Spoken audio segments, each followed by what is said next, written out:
Well, good morning. How are you all today? And welcome to Integrative Preparedness. Today, I want to talk about a collapse, the possible collapse, and are you ready for it, and how you need to get ready for it. First off, I want to say though that we are one day away from the first annual Integrative Preparedness Stonemont Gathering. That's tomorrow, and I am looking forward to it. I have to say, I am amazed at the distance that some people are driving to get here. I never anticipated that. I am looking forward to meeting everybody and being able to spend the day with you. And I know everybody's getting excited about meeting everybody else that you've seen in the comments and talked back and forth to one another. It is going to be a great day with a great group, and we are praying for everyone's safe travels on their way here. And I'll be honest, when the first person, and I think it was Mark Harrison, if I'm not mistaken, I'm not sure, but I think it was, who suggested something like this. I was kind of like, nah, I'm not a big planner and event planner and things like that. And but the more I got to thinking about it, I said, okay. And then other people said, oh, yeah, we want to do it. We want to do it. So I said, okay, I have to say that I was kind of drug along grudgingly, but now that we are here, I am excited about it. I am looking forward to meeting those people. And for the people who have let me know they aren't going to be able to make it this year, we're going to miss you. We're sorry about that, but you know what? I've already decided that this is going to be an annual thing, and I'm going to set the date because I know in the middle of the summer, I mean, people have a lot of stuff going on, and that's why I'm amazed how many people are coming to this. Um, because it was kind of short, short notice. But I'm going to set the date well ahead of time. Heck, I may choose the date in the next few weeks. We'll just kind of see. It depends on how far ahead I'm able to make reservations for venues and things like that. So we will see. Anyway, I'm excited to meet you all. Uh, Collapse. Okay. I'm not going to really. There's no really reason to talk about the political situation and the worldwide instability. I mean, I think everybody understands that, and there are plenty of outlets and channels who discuss that. Quite a bit. They do a good job of it. So, as far as keeping up with the latest of what's going on, I don't think there's any difficulty, keeping up with what's going on. I do have to say that I think it's easy to get overly wrapped up in these things. Um, if you live and die by the latest thing that you're hearing about, first off, it may or may not be true, but even if it is true, something else is going to happen tomorrow, and then the next day, and the next day. And you can't carry that around in your mind every day unless it's your living, unless you're a make your life on YouTube, which I don't, and or a news person or something like, in which case most of them are just propagandists. We know that, so it's whatever they can promote for their side. But unless it's important to you on a daily basis, you have to be careful that you don't let that totally consume you, because there's not a lot you can do. If anything, there's not a lot you can do about it, and and it'll just drive you crazy. Now, what you can do about is your preparedness for whatever happens, and you have to think about a couple of things. And if you are going to prepare for a total collapse, and like I say, if you prepare for that, you're prepared for anything else on the way toward that. Okay, so that's why I always, suggest that people prepare for a total collapse. It very well could happen, and if it doesn't happen, a whole lot of little things are going to happen along the way that you're going to be much better prepared to deal with if you have prepared for the big one. Okay, the first thing that you need to do is understand that a collapse is possible. Now, where it lies on the spectrum of possible to probable, and then beyond that to certain, is arguable. Anybody can make a case for where they think it is, currently, and where it's going along that spectrum. And I won't argue with any of that, because people arrive at their opinions as a result of the information that they have. Now, whether that information is good information or bad information is another matter, and I can't judge that as far as what other people hear. I make my decisions according to what I think is right, and so should you. Um, but that first step is the understanding, the acceptance that a full collapse could possibly happen.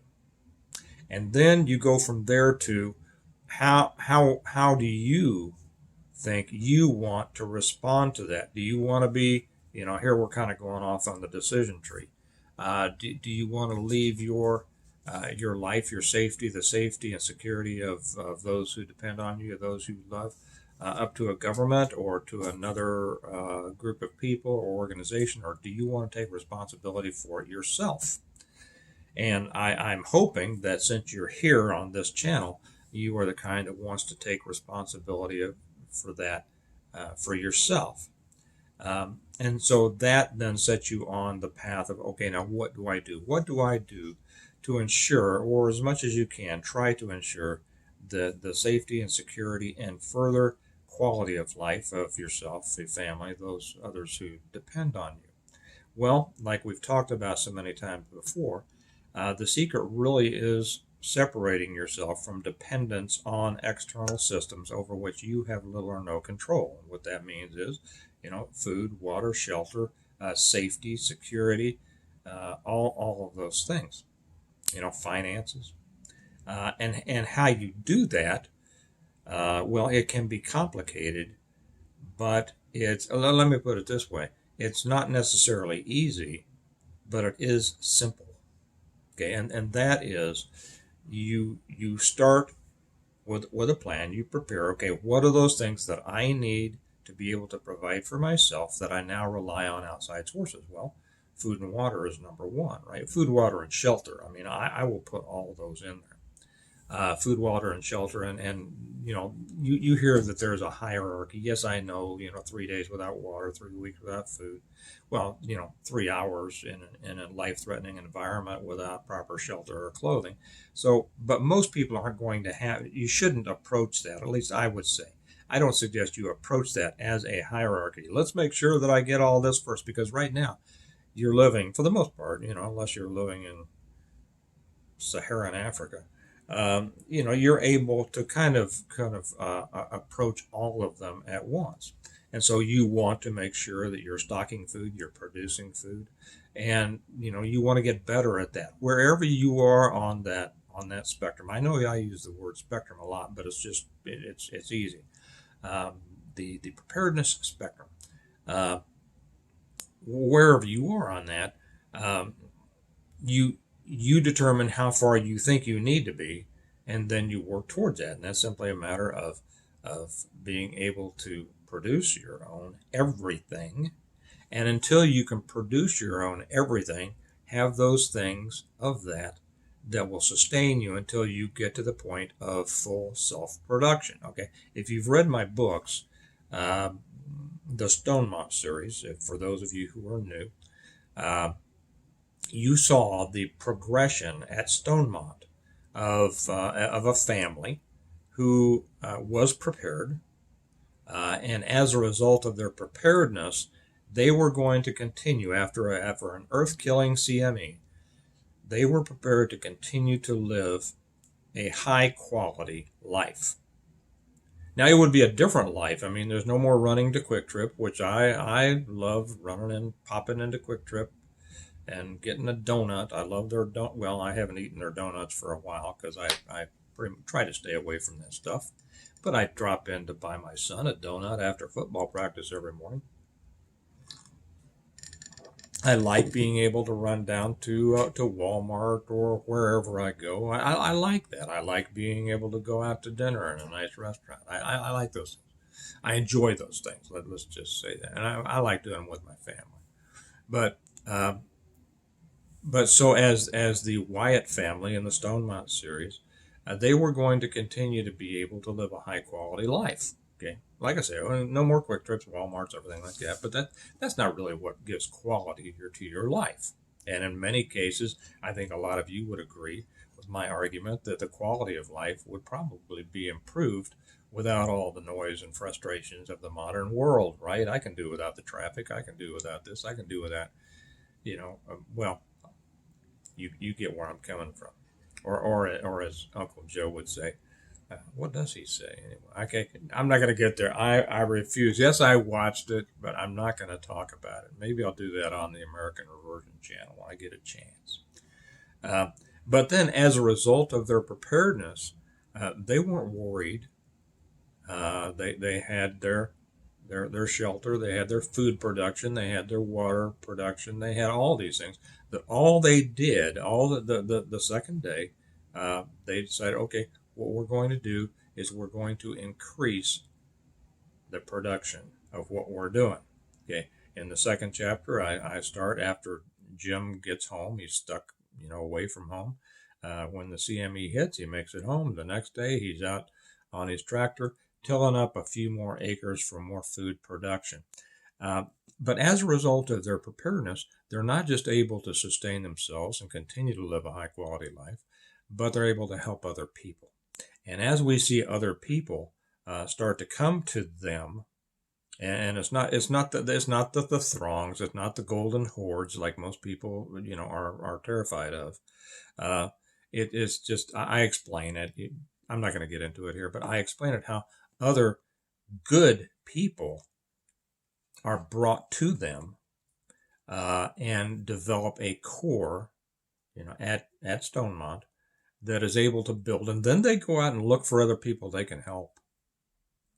But then they're able to help other people and to continue to build. So wherever you are on that spectrum, how far you go and how well you're able to prepare depends on what your goal is, what your understanding is. Do you understand that a total collapse could happen? Do you understand you could be totally separated from the external systems that you're now relying on? Light, heat, food, water, all that stuff. Do you have those things in place that are going to allow you to continue through your life fairly seamlessly? And are they able to be able to? Are they able to be able and twice in the same sentence? Link will just be pulling his hair out, and so was I, Link. Are you able to increase those to respond to increasing needs? Okay, and wherever you are, I want to say this: don't feel badly that you're not farther along the path. Okay, the major step was your understanding and acceptance that it can happen. There are a lot of people in the prepper world out there who prep a lot and lot and lot and lot and lot. They got all the gadgets, they got all the stuff. But when I look at the quality of their preparedness, I see that they are not really understanding or accepting that a total collapse could happen because they don't have the right things. Okay. And what are the right things? Well, like I said, what are the things that you need? Not the things you want. Okay. What are the things that you need? Are you able, do you have those, the food, the water, the shelter, the ability to protect it, a group of people that you can depend on? Do you have all those things that will provide the safety and security that's so important during that first transitional time?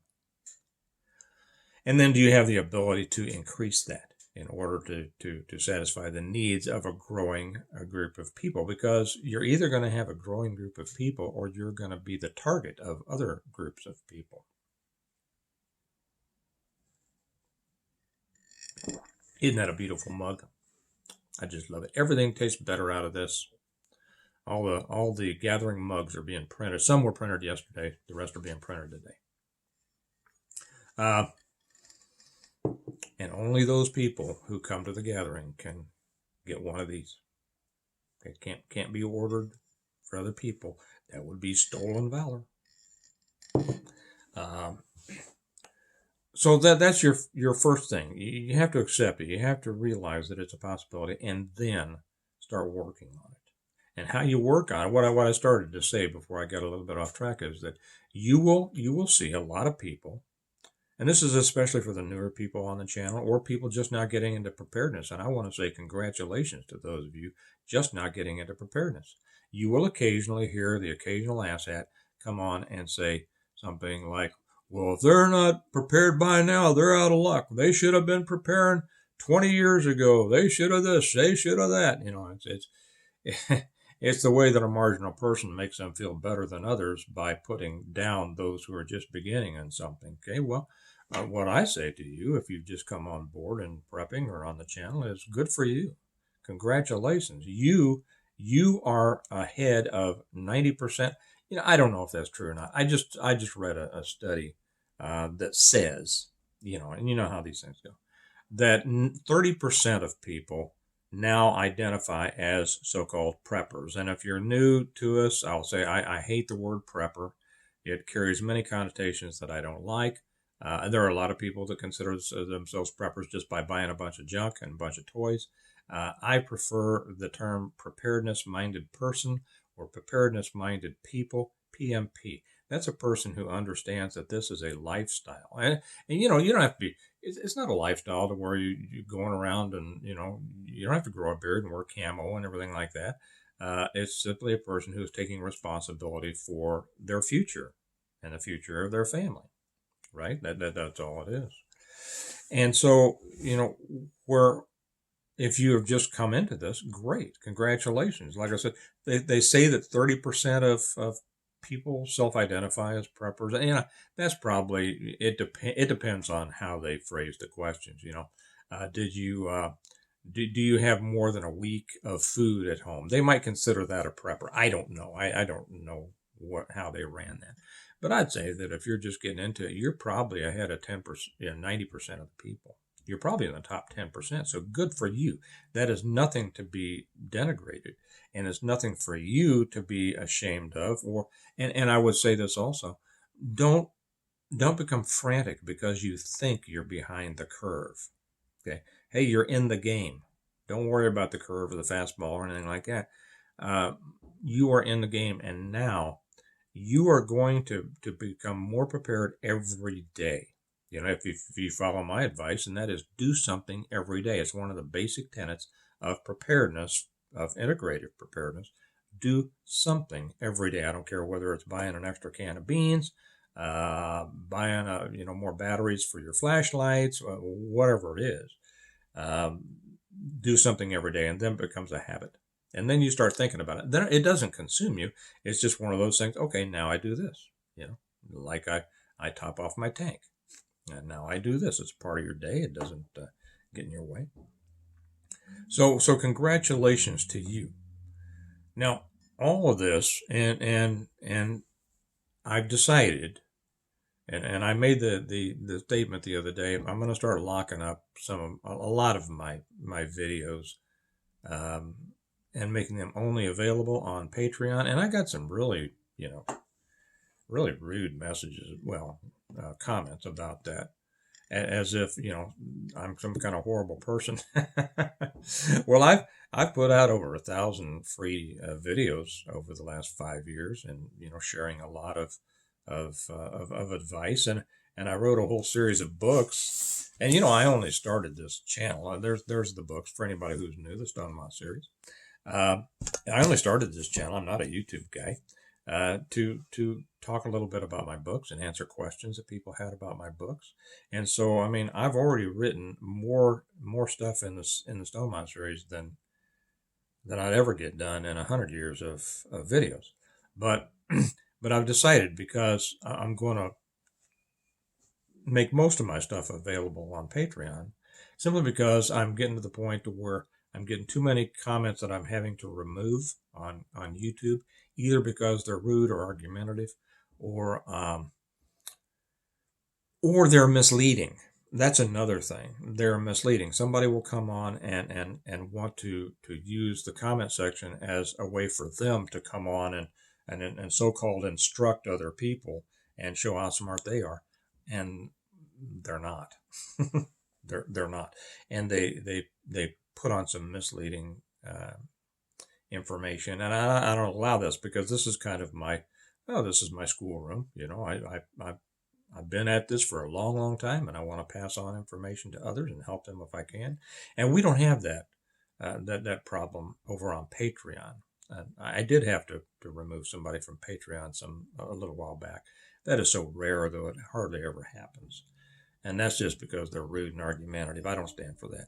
But it's amazing that $1 a month will actually stop that stuff, because the people who are rude and argumentative and misleading and think that they know it all, they won't pay $1 a month. And so it really has, it's kind of been a magic gateway. So that's why I'm doing that. So I explained the other day that on what I've realized, that people on YouTube kind of want the big picture, right? You want the big picture about what's going on, what to prepare for, what the major threats and challenges might be. And then the people on Patreon are the ones who really want or will get into and appreciate and be able to appreciate the more the more detailed responses, and that's where I can answer questions and things like that. And so, you will say, and I made one the other day about war is coming. Yeah, it is. The How should you prepare for war? I'm going to do that one on Patreon when I get a chance, and then how to prepare for a total collapse. I'm also going to put that one on Patreon. Like I say, it's $1 a month, and for the people who really want to know this, they're more than willing to pay more than that. But just $1. But it does separate it. It's a gateway. Believe it or not, it's amazing the difference that it makes. But I'll do one on that too, and the difference on how exactly the details of how you might prepare. And we have some amazing people on Patreon, by the way, who also will come on and add a lot to what I say. And these people have a lot of experience in preparedness, and they give great advice, unlike a lot of the stuff, to be honest, that I see on YouTube. So welcome. If you're not with us, come get us. Come join us. The link is down below. We'd love to have you, and you'd love to be there. So the difference between the specifics of preparing for war or a total collapse is a little bit different. It's a little bit different. So that's to keep in mind. But the important thing here is to understand that a total collapse is possible. And if you listen to the science, to the scientists, it's almost assured. Well, they say it is assured. A Carrington class CME or bigger is assured, and it's not that small a percentage. It's larger than you think. I think the U.S. Geological Survey, or was it them, or was it no? I forget. One of them said that they anticipated a 12% possibility of a Carrington class or greater CME within the next decade. That's 1 out of 8. I mean, if that doesn't make you prepare, I don't know what would, right? And that's what my books are about. Maybe I should say that before I bring this to a conclusion for any of the new people. The Stone Mount series, my books, The Reversion, The Revival, The Renewal, and Appeal to Heaven, The Blessings of Freedom, Hostages to Fortune, and the newest one, On Wings Like Eagles. And this is available now on Amazon. It's not yet available through me. Well, you can order it, but I haven't had my shipment in yet. You can get them either through Amazon or through me on the website. And Amazon gets them to you fast, and I'm still waiting on the delivery. See, when I get done with a book, then I have to order a bunch of copies for them to print up and send to me, and then I wait for it. As soon as I get it, then I can package up the orders and send them out to people. So you don't get them that fast from. Sometimes you do. I mean, if I've got them in stock, I can get them out the same day that we see the order. But I've run out a lot. To be honest, I'm not that good. I need to up my. I won't say I need to up my marketing. I need to up my order fulfillment, right? So I'm waiting right now on the shipment of that. They say it's going to be in this week, so then I'll get them out there. If you get them from me, I love that because I get to sign them for you and write a little note in there. And there's that. But that is the complete plan to preparing for a total collapse of everything. But where you start is accepting, realizing that that is a possibility, and don't approach preparing as a game, okay, as fun. It can be fun, but approach it as a responsibility. You know, it's just like building your financial strength. It's just like building a business. It's just like anything. You have that goal, and you need to put in the work, and you need to put in the work every day. And all big things are made up of a whole lot of little things. You do the little things right, and you're going to end up in good shape. Okay, all right. One before I let you go, I just want to say again, looking forward to seeing everybody at the gathering tomorrow. I pray for your safe travels, and I know it's going to be a great time. And I don't know how much. I'm sure I'll take some pictures. I'm I will always ask. By the way, people have said, "Hey, would you put up some videos of it?" And I said, "Well, maybe. I will see who wants to be in a video. I'm not going to do any video if somebody doesn't want to be on a video. So, it's kind of a private thing. And maybe there'll be some people that want to talk to me on camera, and maybe nobody will, and that's fine. That's fine, because this is a private event, right? But we're going to have a great time, and I'm looking forward to it. Now, I will tell you all about it. Those who aren't able to come, those who won't be there. I bet a lot of you are coming next year. I'll tell you about it. Okay, next week sometime. Okay, remember, we prepare well today in order to live well tomorrow. And your preparedness is not just your right, it's your responsibility. Nobody's going to do it for you. You do it for yourself. You do it for the ones who depend on you. And you'll be in better shape than 90% of the people if and when it happens. Okay? Hey, you all have a great day. I've got a lot to do today to prepare for tomorrow, and it's going to be a lot of fun. So I'll talk to you later. Bye-bye.